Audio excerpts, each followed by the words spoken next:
Well, welcome everyone to They Come With Instructions, the podcast. If you are new to this channel, welcome.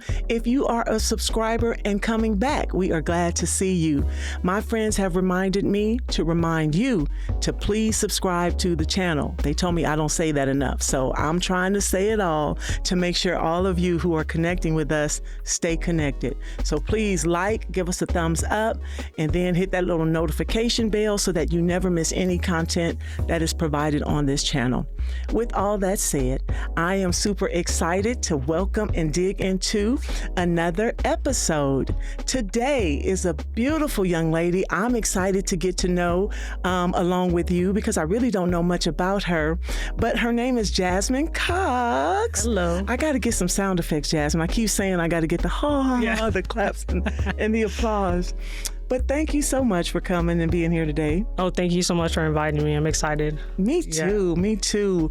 You are one of the, I don't want to say many people, because if my son was here, he would act like, oh, you're so famous. And that's not what I'm trying to say.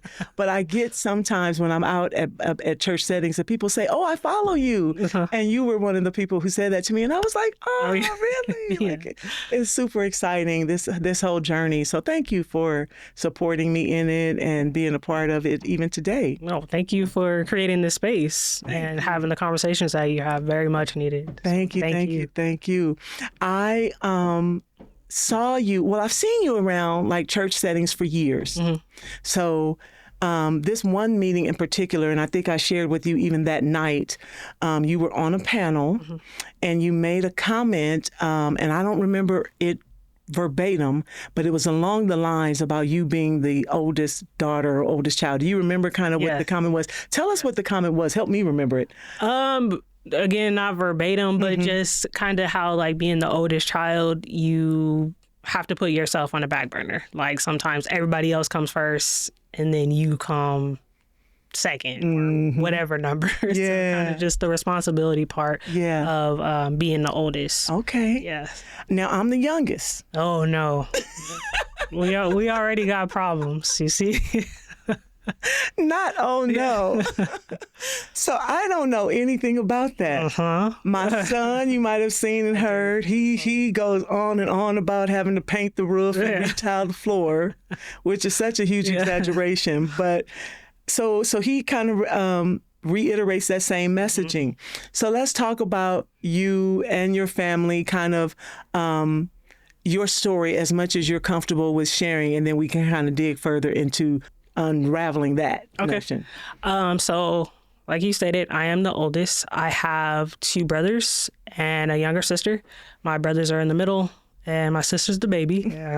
She's very much the baby. My parents split so we have there's two different fathers. Me and my brother Michael, we have the same father, and then my brother Osiris and my sister Talani, they have the same father. So my parents split when I was maybe about 4 or 5. And so we lived, we had the two homes, and we had separate holidays, all that stuff. And then later on, because there's a huge a significant age gap between me and my younger. So my younger brother were 10 years apart, and then me and my sister are 12 years apart. So there was, like a huge gap there. And so the biggest thing for my story is that I grew up in a home where my mother was an addict. And so there was a different type of responsibility that I had when it came to being a daughter and when it came to being the eldest child. Wow. Yeah. Wow. Thank you for sharing that. My boys too were kind of different, two sets of kids, generation of kids. So I understand the big gap, and it seems like I would be parenting forever or mothering. You parent forever, but the mothering part where you're kind of hands-on, they've grown up now, so I don't have to do that. So dealing with addiction in your home, okay, that's a big deal. Yeah. That's a big deal. And so let's talk about that. You said you were kind of like being a second mother, I think is what I remembered. At what age did that start? So I found out my mom was an addict when I was 9. And she was pregnant with my youngest brother. We sat down, we had this conversation. It was my mom, my dad, and my sibling's dad. And they were like, mom's sick, and mom's gonna go somewhere so she can get help, in which they were talking about rehab.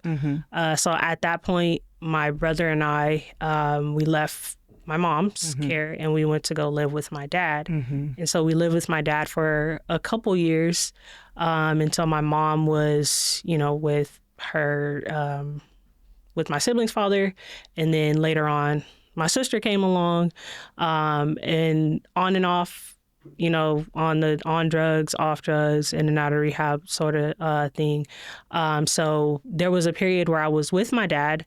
And I always express, I tell people that my dad is like, he saved us in that sense, because he could have left us, but he didn't. And I'm forever grateful, for that. Yeah. And I'm grateful that he was the type to step in. Like, it was no hesitation about it. Yeah. It was no like, well, let me see, or let me, it was okay. Like, this is, it is what it is. And one thing that I do appreciate about my dad too, is I've never heard him say anything negative about my mom. Wow. Like, even with, all the different things that happen, and there's layers to that too, but I never heard him say anything negative about my mom, and I have like such a high level of respect for my dad in that sense. So my brother and I, we lived with with my dad for a couple years, and then it got to the point to where I was like, I want to go back with my mom. And at first my dad was like, yeah, I don't know, but I finally convinced him to let me go back. So I went back with my mom going into my 9th grade year of high school. Okay. And so at that time, my mom had split with my sibling's dad, which that was not a healthy relationship either. There were some things that I also experienced in that relationship. And so I went back with my mom, but I didn't know that my mom was still struggling with her addiction. And so kind of, stepped in that role, like when she would go on like her binges, I'd be there with the kids, or just making sure, that we were solid, Wow. in that sense. So that went on for the on and off, went on for a very, very long time. My mom is 12 years sober now. Thank God. Yeah, thank God. But it wasn't until my late 20s that she started, to get herself together in that way. So I'm grateful that she made it to that point, Yeah. And I sometimes share with people yeah, it was ugly. Yeah, it was. I've had to work through a lot of different things, mentally, emotionally, spiritually. It's been a journey. Yeah. But I wouldn't trade it in because it's ultimately shaped me into who I am. It's given me the character that I have, the strength, the compass that, that the foundation of who I am. And so I'm grateful for the good, the bad, the ugly. Wow. It was a lot. and even to get to the point of being able to say that was a lot of work. But, God is faithful. God is good. And he's always been with us, and he's always watched over us and kept us. Come on, Jasmine. Yes, God is faithful. So, my platform is about helping, encouraging, equipping parents, families, children. If you're the child going in it, you're the parent. Let's talk to 9-year-old Jazz. Ooh. Right? Because you shared a lot there, and you've done your work, and I'm so proud of you as well, for the woman who sits here before me today, and in the mature manner in which you addressed and described the entire or the overall, right? Because that certainly wasn't the entire, but the journey. What does it look like? What did you understand when you were sat down and had that conversation. And has that 9-year-old Jazz healed? So, like I said, the language that they used was "mom's sick," and so it wasn't until later, when I got older, that I realized that addiction is like a sickness. It's like it's a dependency. Yes. So there is a component of like an illness to it, but it's not like mom had a cold or something like that. Right. So in that moment, I didn't necessarily, I don't think I fully grasped it. I understood that something was getting ready to change. I didn't know that the change would look the way that it looked. It was extremely hard. My mom went into an inpatient program. And so, when they go into inpatient, like there's rules, and like she went into one where they allowed, because she had my brother, and so they allowed her to have my brother, and then me and my other brother, Michael, we were allowed to have visits, at a certain point. But even though they're monitored and, they're in a small time frame, and so like that was challenging for me, at that age. But still, I enjoyed, the moments that I was able to. My mom, she wrote us letters and, things like that. So I still had that, like, that kid, like, I'm going to go see my mom. I'm going to go see my mom sort of thing. It wasn't until I got older that kid-like stuff switched off and it turned into something else, like some bitterness and some anger and, things like that. But like I said, in the beginning, like I didn't quite I just knew something was changing. I just didn't know what was changing. And I have done a great deal of work, dealing with 9-year-old Jasmine. 9, 10, 11, 15, like, all the way up. And the past year, got to shout out my mentor, elect Lady Belton, has been supporting me in that. And like, even just in the, before our relationship became just doing the work of, there was times where I had to like not blame Jasmine, 9-year-old Jasmine or 10-year-old Jasmine or whatever, I had to forgive myself for, beating myself up, like, because it's like, you should have known better in this situation, like just different things, like growing up, like that I didn't get those mom moments, I didn't get those, because like I was saying, I kind of hinted at it, the dynamic between me and my mom's relationship, when I went back, it changed. I wasn't 9 anymore. I was 14, and so what I needed from her, she couldn't give to me. And so there's a lot of things that I, missed out on, like from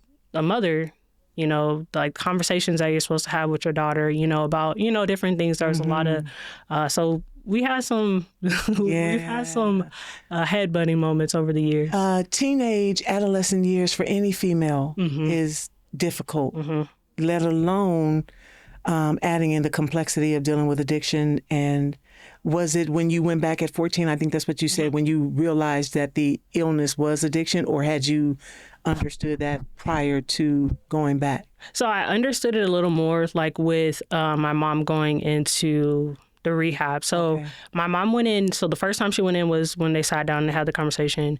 She stayed for, I'm not really sure the window, but my brother was born, and then so she was no longer in the program anymore.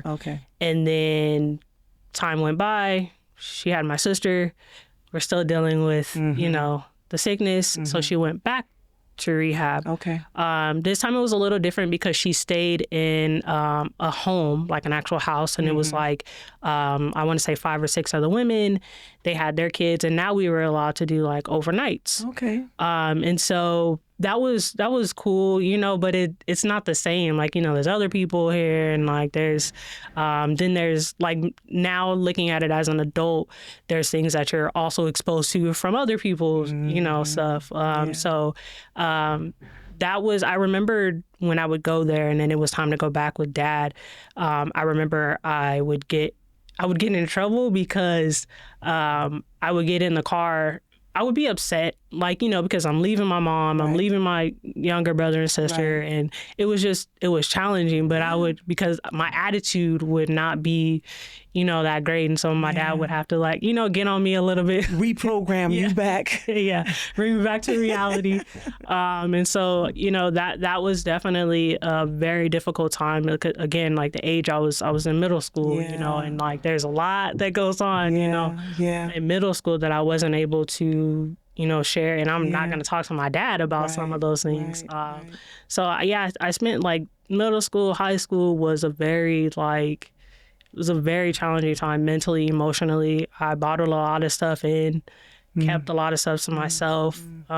Even when I went back with my mom, it wasn't until I was like 18 that my dad found out that my mom was still using, because I never said anything. And so I just gritted it out. Just hung in there. Bore the weight. You bore and carried the weight of that independently. So before we go too far, I want to better understand why you had to forgive 9-year-old Jasmine. I don't understand what you had to forgive. Help me understand that. For some reason, like there was some blame. Like I blamed myself. Like even when I had some conversations with my mom, like it just feeling like I wasn't enough. Like feeling like, maybe I was part of the problem, or feeling like I wasn't good enough, or really just feeling like there was a lot of times that I had a conversation with myself. It was like, you should have done better. Like you should have, even though you were going through these things, you still should have accomplished A, B, C. You still should have finished it, like you still should have. And so like I had this, in which I'm still working on till today, but like this level of like, there's perfection, like holding myself to this standard of like, you have to be perfect. Like you have younger siblings, that, you have, even though our dynamics were switched, like I was parentified. And so it's like, I have to be okay. So mom's okay, so like, I didn't want to be a source of like stress to make her feel like she had to you know what I mean? Like where I'm at now, I understand that it had absolutely nothing to do with me. But she didn't understand that, and like growing up. So there was a lot of times where, I just blamed myself. Like it was just, I wasn't enough, or I wasn't a good daughter, or I wasn't, like that sort of thing. Wow. Was the parentified role, was it self-imposed? I don't know if it was self-imposed, but I think it was just kind of like, it was like one of those unspoken things, it was just, my mom knew her kid. She knew that I was not going to leave. She knew that I was not going to, do anything to hurt my brother and my sister. She knew that I wasn't going to air her out. Like, so it was kind of like one of those like, well, I'm just going to leave because I know Jasmine's going to take care of everything. And so and even sometimes, like, even now, like, I feel sometimes I struggle, like, what did I really do? Like, other than staying, like, my life was, held back a little bit. Like, I didn't go to college until I was 23, just because it was just a lot of, just a lot of different things going on. Some of it was because of my mom's situation. Some of it was partially me. But I was held up in a lot of ways. I had to grow up fast. However, there were still some things that I didn't get to experience at the quote unquote age of when you're supposed to experience them. So, it wasn't necessarily like my mom didn't say, you have to do it. And I don't feel like I woke up and was like, oh, I have to. It was just innate, I guess. Like it was second nature. Like I never had to think about it. That's so interesting that you say that, because oftentimes we assume these roles and we're angry, and you mentioned that word, and bitter because of the role or the responsibility, the duty, the obligation that we feel to carry these things out. And I'm really I'm so happy to hear that you say that you've really done a lot of work and continue to do the work to not stay in that place. So before we end the program today, I want you to give a message to a 9 to 15-year-old who is dealing with parents' addiction, and allow God to kind of lead you with a message of hope and encouragement for that. Because nothing is ever wasted in him. Everything serves his plan. Yep. And one of the things that I've observed about you throughout the years, whenever I've seen you afar or even, briefly, shared conversations with you, is that you're always very even tempered. Like this is always. Now, is that personality or is that developed because of the narrative that you're sharing? I think there's a combination of both. My mannerisms are a lot like my dad. And my dad's a very, like, if you ever met him, he's very, very calm, very cool dude, So I think that I got some of that, but then also, like, I couldn't afford to panic. Like, I couldn't freak out. I couldn't let him see me sweat, and then on top of that, I played sports, so I'm a very competitive person. So by nature, so it's just like, you're not gonna see that I'm frazzled, or you're not gonna see that, that I'm shaken. But like I said, I had my younger, and when I say younger siblings, my brother Michael, when I came back, he stayed with my dad. Okay. Because that was something that my parents had discussed when they separated, that when Michael became a certain age, he would just live with my dad because he's a boy. Okay. So when I say younger, my siblings, it was Osiris and Talani. Okay. And so, I had them, so I had to remain poised, had to remain, again, the perfection, right? So I had to remain calm. And I like being calm.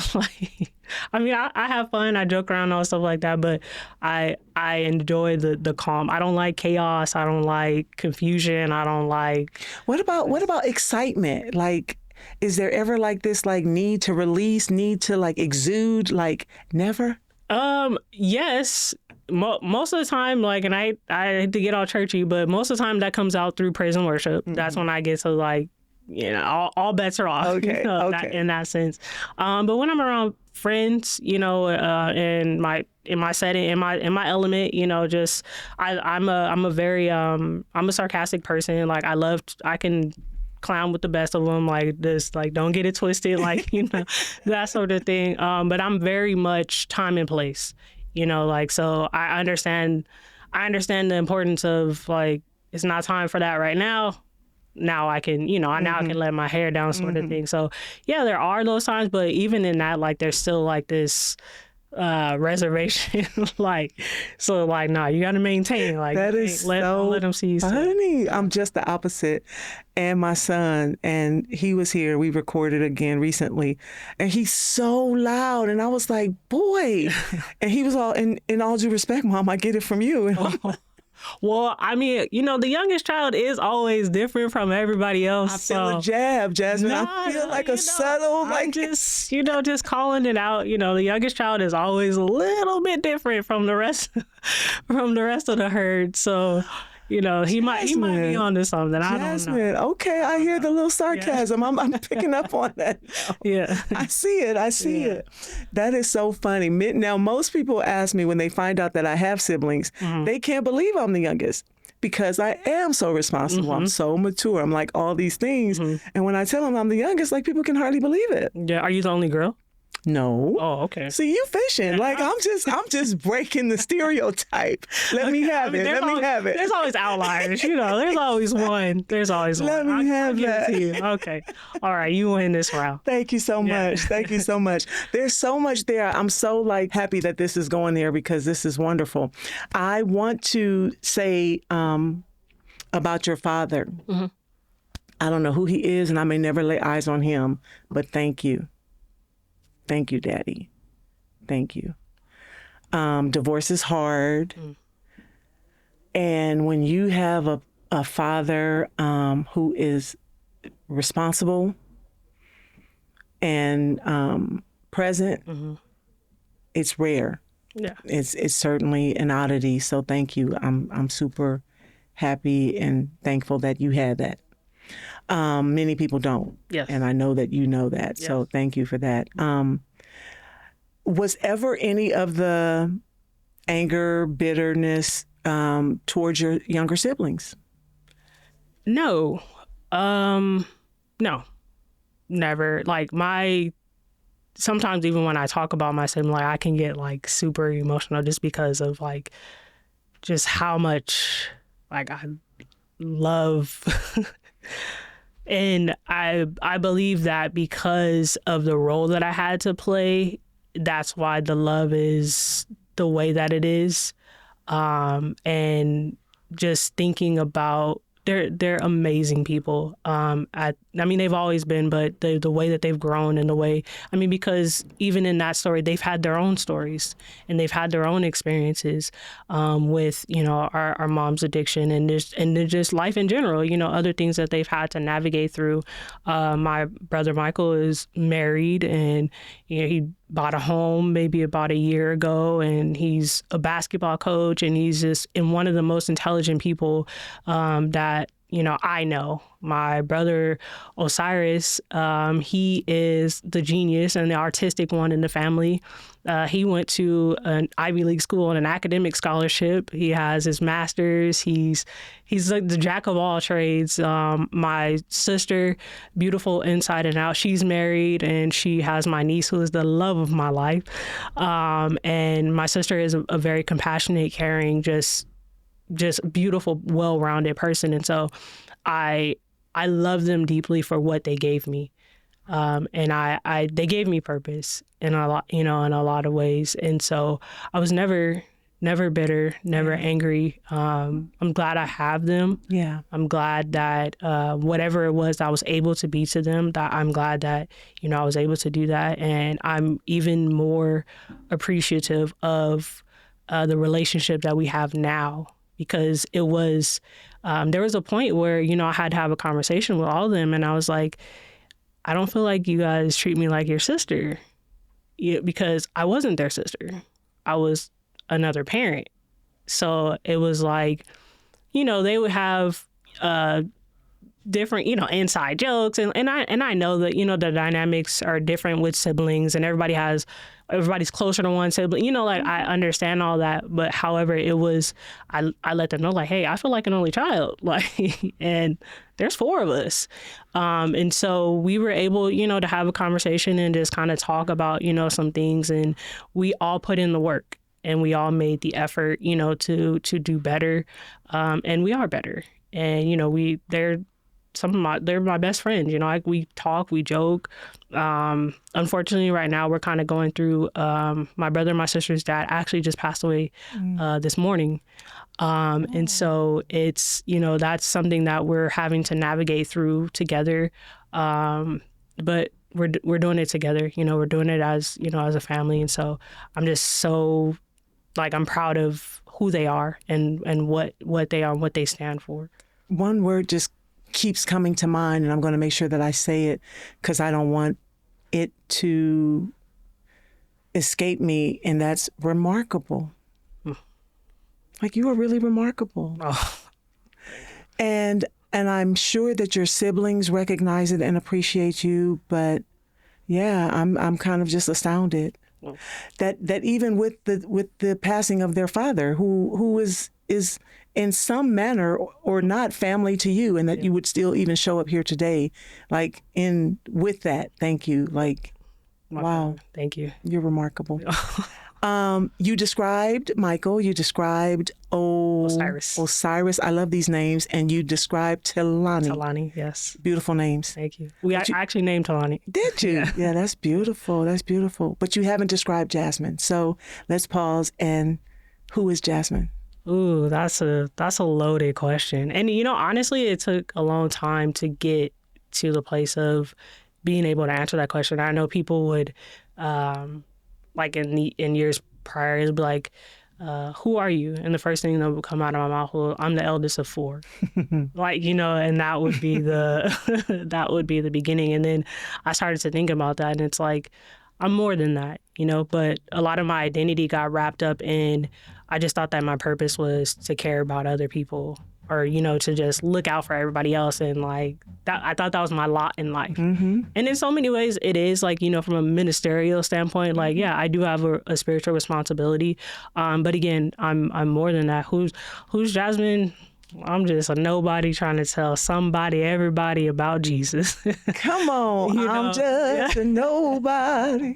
Yeah, that's, I'm a kid at heart. I absolutely, like, my preference is to be around kids all the time. A lot of my professional work, I've worked in fields with kids. I worked in special education. I was an education specialist for a little while, and then right now I'm a children's social worker.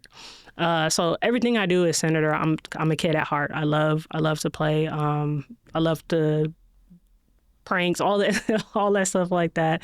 I'm a kind-hearted person. I'm steady.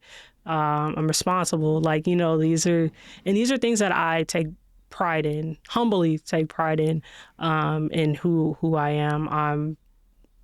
I'm sincere. I'm genuine. I'm loyal to a default.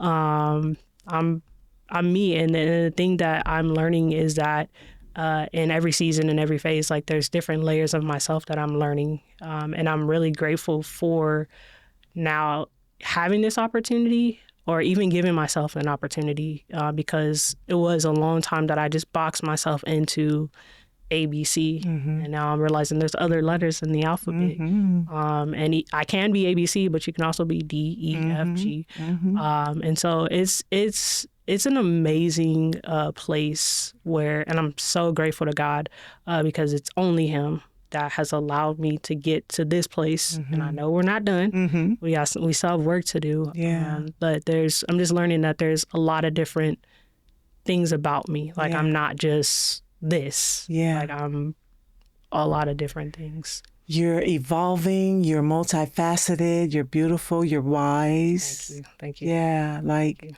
yeah, quite impressive, quite impressive. Oh, thank you.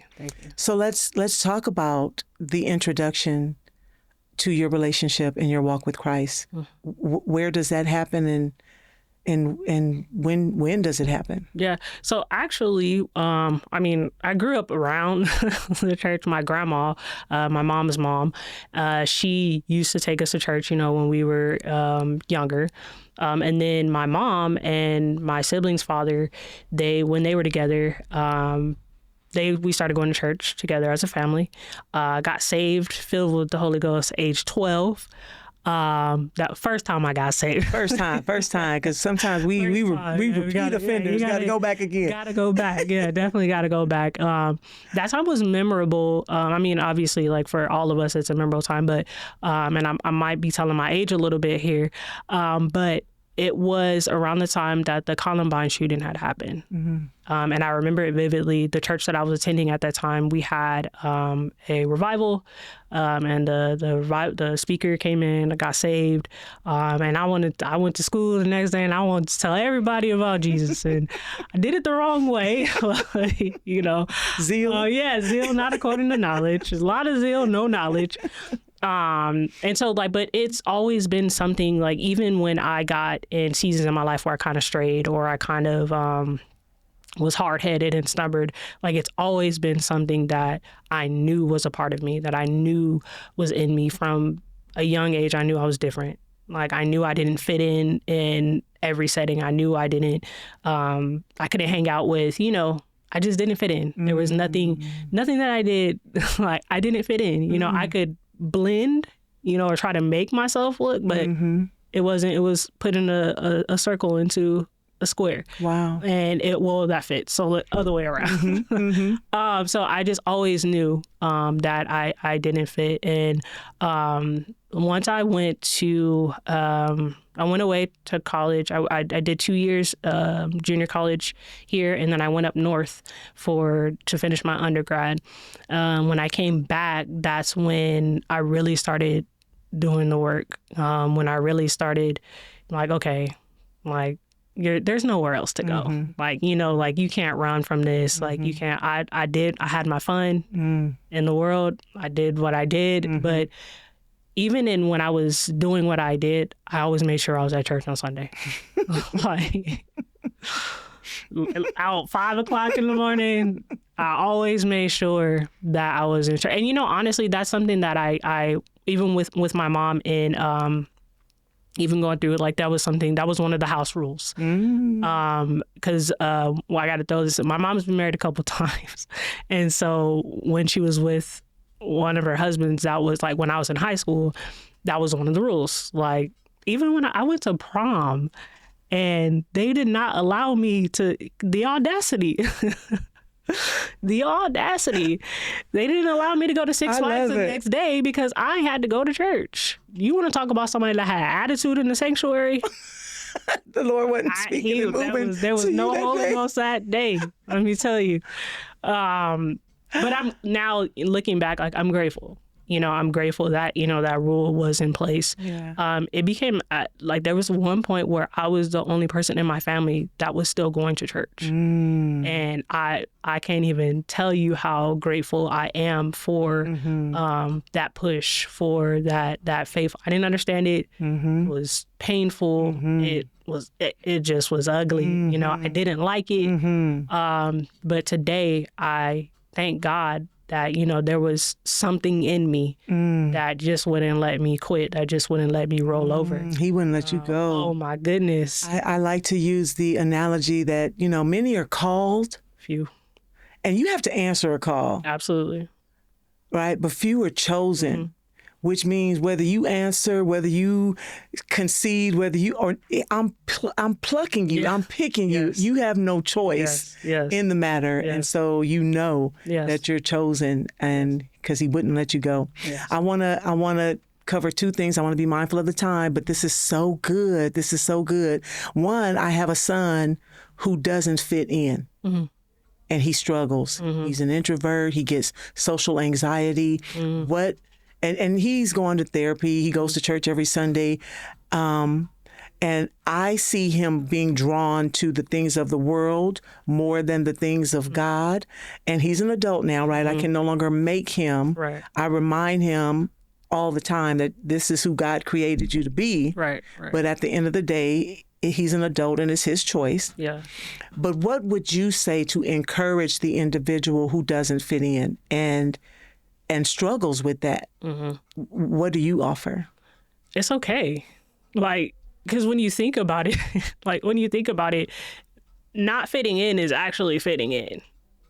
Because the way that the scripture says that we've all been fearfully and wonderfully made, meaning that there's a uniqueness to us, meaning that there's something specific that God placed in you and something specific that He created you to do. So by you not fitting in, you're actually fitting in to where God has intended for you to be. You're fitting into God's purpose and God's mold for your life. And it's uncomfortable. It can get lonely, like all of the above. Like I'm not going to pretend. People talk about Him. All of those things happen, and we're human. We have emotions, we have feelings, and none of those things feel good. However, when you get to a place in where you really, and I'm still striving towards this as well, when you really get to a place to embrace that you're not fitting in is actually God's way of showing you how much He loves you, and He handcrafted. Like it's amazing, like to just think like all the people in the world, all of the men, the women, the children, everything created. God took the time out to give you the freckles and give you, just the little distinguishing things to separate you from other people. Like that in itself is something that is showing you how loved you are, and you are not fitting in. But like I said, not fitting in is you actually fitting in right to where God wants you to be, right to where His purpose, like that's the piece of the puzzle that He has for you as far as kingdom building. And so not fitting in, you're actually fitting in. So once you stop fighting, like, that part of it, and you stop wrestling with yourself, because I just heard my pastor say the other day, sometimes we try to, get into a boxing match with God. We're never going to win that match. Right. Never. That's so good. And even when it comes to identity, like, we often try to tell God who we are, who we want to be. And He's like, no, I created you this way and I intended for you to be this, and nothing else is going to feel comfortable. Even when you try to fit in and you try to, sit in and blend in and stuff, it doesn't feel comfortable. Yeah. It does not. So I would just encourage your son or anybody else to know that by not fitting in, you're actually fitting in exactly where God has intended and desired for you to be. That's a word. That's a word. That's a word. Thank you. Thank you. Thank you. There's a scripture in Psalms that says, when my father and mother forsake me, then the Lord will take me up. Mm-hmm. What does that mean to you? Have you ever felt the Lord took you up? Oh, man. Like countless times. Like it's just, there was, with my mom and her situation, and even with my dad did step in, and I credit him that, but the relationship that me and my dad have now is not the relationship that we had when I was a teenager or even in my early 20s. Me and my dad, we're the same. Like, we're not affectionate people. I've learned that my love language is just, if you're in the room with me, I'm okay. Like, you don't got to touch me. You don't got to talk to me. But however, I'm evolving, right? I'm changing and I'm maturing. Just be present. Yeah, so I'm changing. So like there was a point in my life where my dad wasn't emotionally available for me. And so I understand what that feels like, to not feel like, and my mom is the total opposite. She's like, she hugs strangers, like, on the street, and like bear hugs, and she's, and so like, I'm like, what's wrong with me? Like sort of thing. Cause but at the time I didn't know that I was like my dad because we didn't have that relationship and we hadn't had that conversation. I think I was about 20 when me and my dad finally sat down and had a conversation, and that's when I started to understand myself a little bit more, because I'm like, because I know I'm not like my mom, so I'm like, who am I like, and so once I had that conversation with him, like, the light bulb came on. Mm-hmm. So I absolutely know what that feeling of being forsaken, feels like. More so like with my mom, like just that I struggled with abandonment for a very long time. Mm-hmm. In some ways, I still, sometimes I can see myself, like certain things trigger me, and I'm like, hey, like, and I have to check in with myself. I'm like, you're okay. Like, it's good. But I definitely know what that, and how God just, he shows up and he's my mother, my father, like, whoever I need him to be in that moment. So I definitely know what that embrace feels like, and I definitely know what that love and that comfort feels like, and it's part of the reason that I'm here, because I've encountered God like that. I'm yet here. Yeah, there's so many people that want to give the church a bad rap, and like you, I was raised in the church, so I feel like if anybody can talk about the church, I can talk about the church. Yeah. All y'all who don't go to church, don't talk about the church. When you start going, then you can form an opinion. Amen. But you basing your opinions upon social media, and we know how that can be. But it's not all perfect, but they're not perfect people on the job. They're not perfect people at the supermarket. They're not perfect people at the gas station. They're not perfect people at school. But yet we continue to go. Yeah. But I digress. Did you find a community? I have heard that you're close to your pastor and first lady.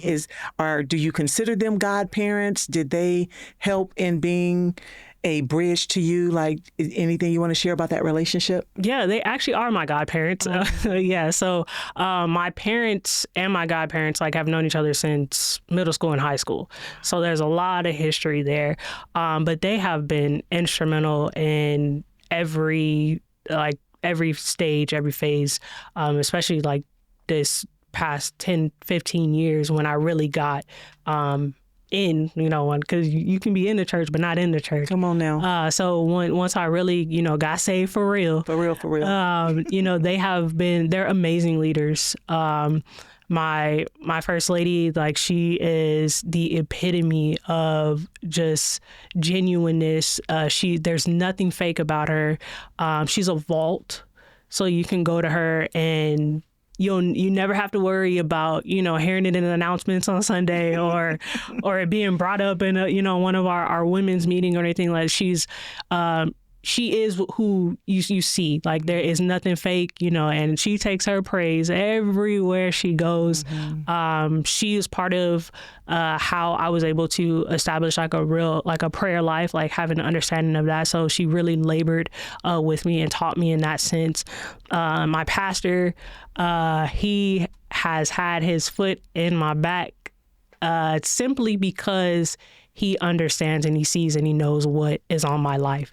And so, I joke around and I'm like, well, you let them get away with, but me, like, I can't get away with it. And he was like, you're right. And I'm not going to let you. But I'm so grateful, for that. And they correct me. They, pour back into me. Like, they've been very consistent and faithful. And I am tremendously grateful to be under that leadership. They're very humble people. Like, what you see is what you get, like, they don't put on in front, of the church. Like, I lived with them actually for about a year. They opened their home to me and allowed me, just because of some things that were going on with my mom. Wow. So I lived with them for a year, and it was without, there was no hesitation, it was just like, yeah, come on. Wow. So I am truly grateful for not them just being my spiritual leaders, but just like the relationship that we've been able to cultivate over the years. Yeah, that's awesome. I have known your first lady. Her mother and I used to go to the same church. Okay. And then there was this really, really fireball church called Bible Way. They talk about it sometimes. Yeah.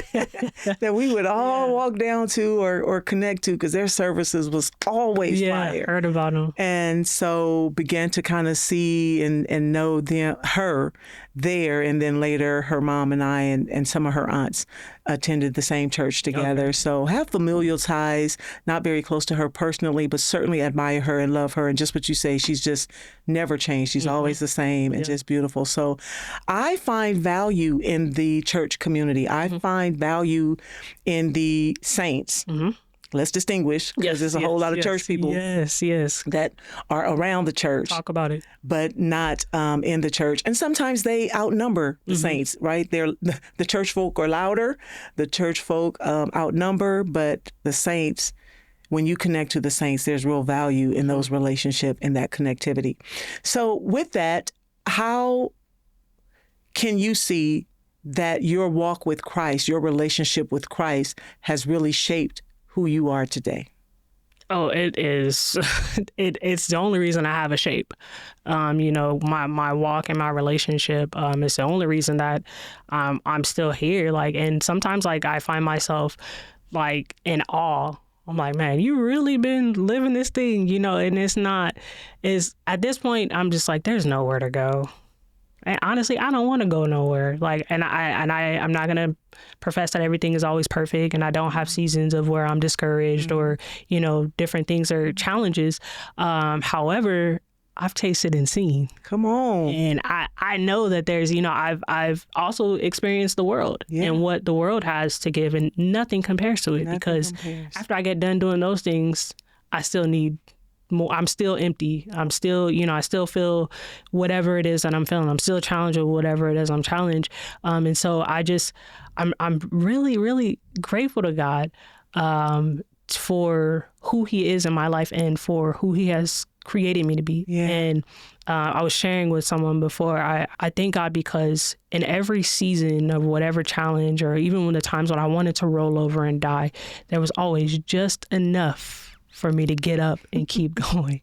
It was just enough for me to know that if I get up and I go to church, there could be a word. If I get up and I go to church, just being around the saints could just be encouraging. Like, if I get up and I go to church, just making it there could just be enough. And I'm just like, I can't even really convey like how grateful I am for that just enough, because that just enough got me through a lot of different seasons in my life. There was I don't even have enough time. We don't have enough time to, like, go through that, but God has been so good to me, continues to be good to me, and he will always be good to me. And because of that, like I owe him. I understand that I owe him a debt that I could never repay. But each day, like I do strive, you know, to live a life that's pleasing to him, and to live a life that somebody sees me and they're like, hey, I want what she has, or I want to live, you know, how she lives. But so I'm nothing without God, and I'm nothing without his hand, and I'm nothing without his spirit, and I'm nothing without his anointing. I'm not like nothing. Just, do you find, do you think that it's hard living saved? Because, you know, people say it's hard to be saved. And well, my first lady says the ways of a transgressor are hard. So I try not to get all deep, but it's challenging. Like, this is not for the faint at heart. Like, because if it wasn't a challenge, or if it was simple, everybody would live saved.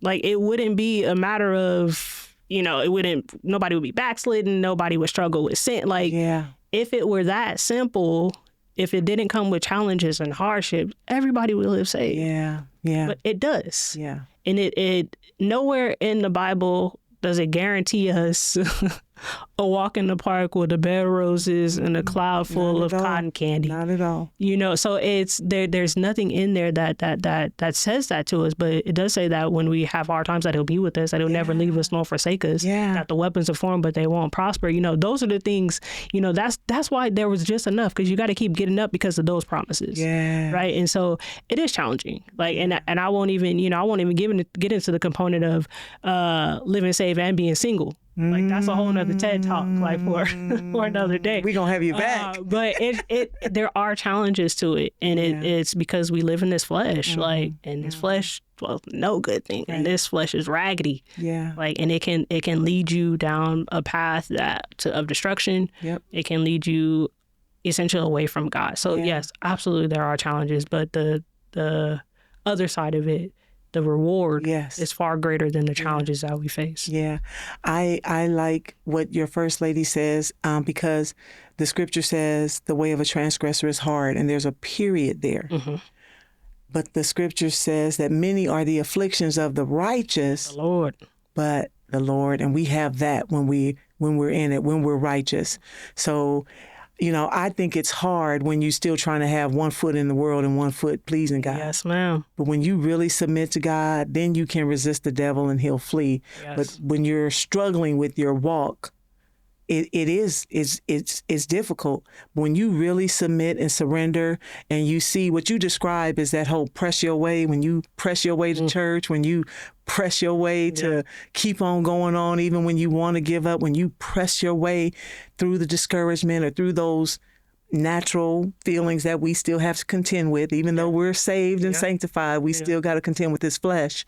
But when you press your way to just trust God again, when you press your way to rely on him and just allow him to be God and go through, then you see the faithfulness of God in your life and in our lives. This has been remarkable.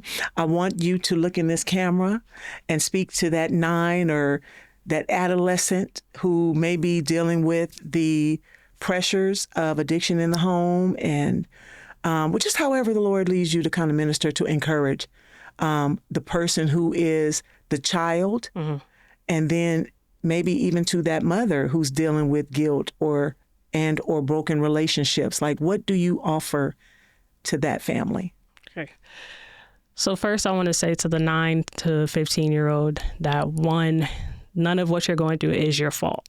You're not responsible for the choices that other people around you have made. I know it's difficult. I know it may seem challenging. It may seem like it's never ending, but one day you'll look back and you'll see that God has more for you, that God loved you even in what you're currently going through. I also want you to know that what you're going through right now does not define you.